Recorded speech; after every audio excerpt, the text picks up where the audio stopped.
сокинони маҳаллоти ноҳияи рӯдакӣ ки дар соҳили дарёи элок хона доранд аз ҷониби мақомоти ин ноҳия огоҳӣ гирифтанд ки манзилҳояшонро тарк карда ба ҷойҳои бехавф кӯчанд.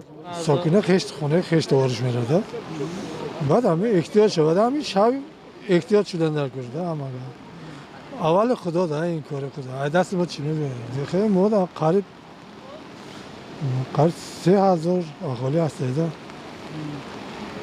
аҳолӣ зиёд сол ба сол зиёд шудааст. сокинон мегӯянд дар 2 рӯзи ахир ба манзилҳояшон ҳудуди то 1 метр об даромадааст ва ҳоло эҳсоси хатар мекунанд.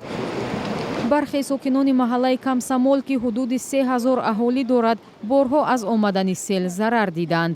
онҳо аз ҳукумат талаб доранд ки дар макони бехавфе барояшон замин ҷудо кунанд.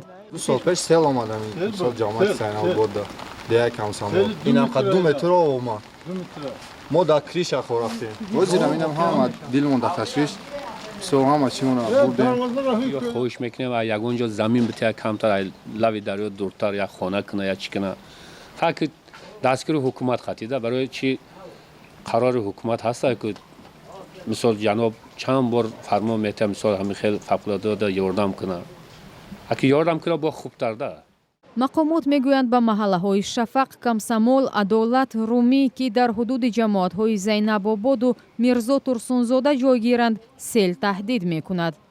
санаи 24-25 боронои бошидат боридани боронои бошидат дар назар дошта шудааст. ба ҷои бехавф кушонда шудаган аҳолӣ куҷо масалан ҳаст ҷои муайян шуда ҳаста дар ҳамон ҷо кушонда шудаган куҷо ҳаста ҳаст мактаб масҷидҳо ҷое ки муайян шудагӣ барои ҷойгир кардани аҳолӣ ҳангоми сар задани офатҳои табиӣ. ба волидони хонандагони ин маҳалҳо таъкид шудааст ки то бартараф шудани хатари сел фарзандонашонро ба мактаб равон накунанд.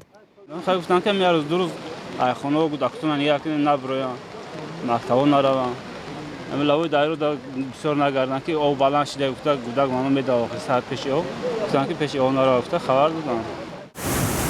кумитаи ҳолатҳои фавқулодаи Тоҷикистон ҳушдор додааст ки то охири моҳ хатари боронҳои сел ва тарма зиёд мемонад.